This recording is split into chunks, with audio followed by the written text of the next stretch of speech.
సోదరులారా, సహోదరీమణులారా, ఇప్పుడే మీరు వినబోయేది కేవలం ఒక బైబిల్ సంఘటన కాదు.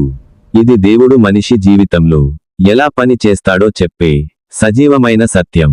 మీ జీవితంలో తుఫాన్లు ఉన్నా, సమస్యలు ఉన్నా, కుటుంబ భయాలు ఉన్నా, ఈ వాక్యాలు మీకు ధైర్యం ఇస్తాయి. కాబట్టి చివరి వరకు శ్రద్ధగా వినండి. ఇప్పుడు ఆదికాండము 7వ అధ్యాయం 13 నుండి 18వ వచనాల వరకు చదువుతున్నాను. ఆ దినమందే నోవహు కుమారులగు షేమును, హామును, యాపెతును, నోవహు భార్యయు వారితో కూడా అతని 3 కోడండ్రును ఆ ఓడలో ప్రవేశించిరి. సోదరులారా, ఇక్కడ ఒక మాటను గమనించండి. ఆ దినమందే దేవుడు చెప్పిన సమయానికి నోవహు ఆలస్యం చేయలేదు, సందేహం పడలేదు. ప్రపంచం నవ్వినా, ఎగతాళి చేసినా తన కుటుంబాన్ని తీసుకుని దేవుడు చెప్పినట్టే ఓడలోకి ప్రవేశించాడు. ఇది మనకు చెప్పే బోధ ఏమిటంటే, దేవుడు చెప్పినప్పుడు విధేయత చూపిన కుటుంబమే రక్షింపబడుతుంది.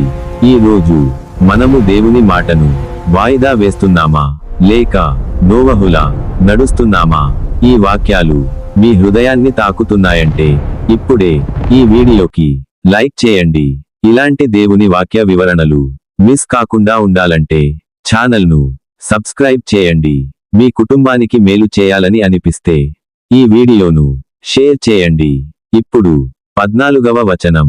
వీరే కాదు, ఆయా జాతుల ప్రకారము ప్రతి మృగమును, ఆయా జాతుల ప్రకారము ప్రతి పశువును, ఆయా జాతుల ప్రకారము నేలమీద ప్రాకు ప్రతి పురుగును, ఆయా జాతుల ప్రకారము ప్రతి పక్షియు, నానావిధములైన రెక్కలు గల ప్రతి పిట్టయు ప్రవేశించెను. సోదరులారా, ఒక్కసారి ఊహించండి. అడవి మృగాలు, పశువులు, పురుగులు, పక్షులు అన్నీ ఒకే చోట ఎలాంటి కలహం లేకుండా దేవుడు చెప్పినట్టే ఓడలోకి ప్రవేశిస్తున్నాయి.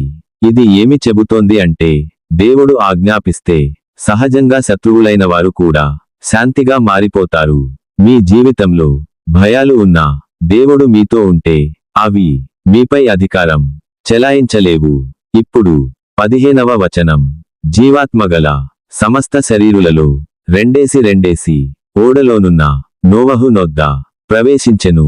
ఇక్కడ నోవహు వెళ్ళి వెతికి జంతువులను తెచ్చాడు అని లేదు.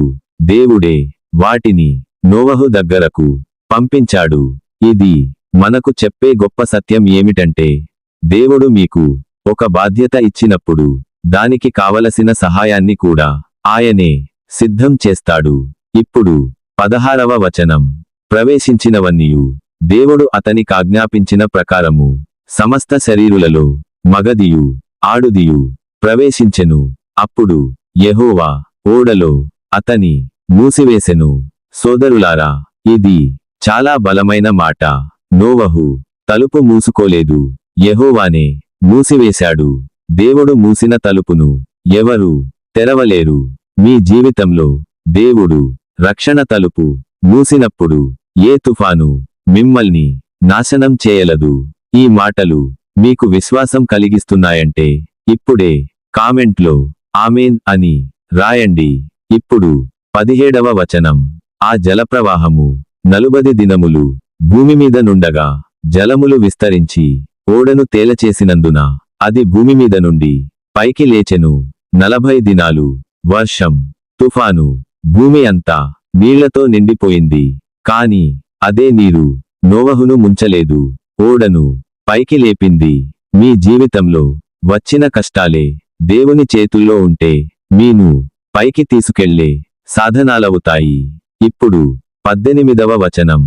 జలములు భూమి మీద ప్రచండముగా ప్రబలి మిక్కిలి విస్తరించినప్పుడు ఓడ నీళ్ల మీద నడిచెను. నీళ్లు పెరిగాయి, ప్రమాదం పెరిగింది. కాని ఓడ మాత్రం నడిచింది, ఎందుకంటే అది దేవుని ప్రణాళికలో ఉంది.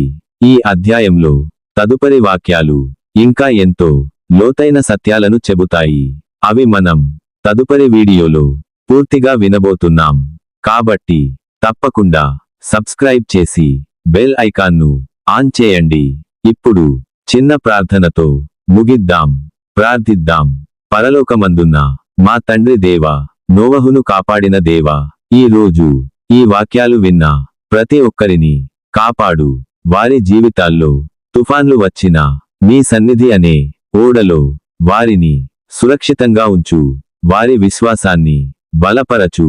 యేసు నామములో ప్రార్థిస్తున్నాము తండ్రి. ఆమేన్. దేవుడు మీతో ఉండుగాక.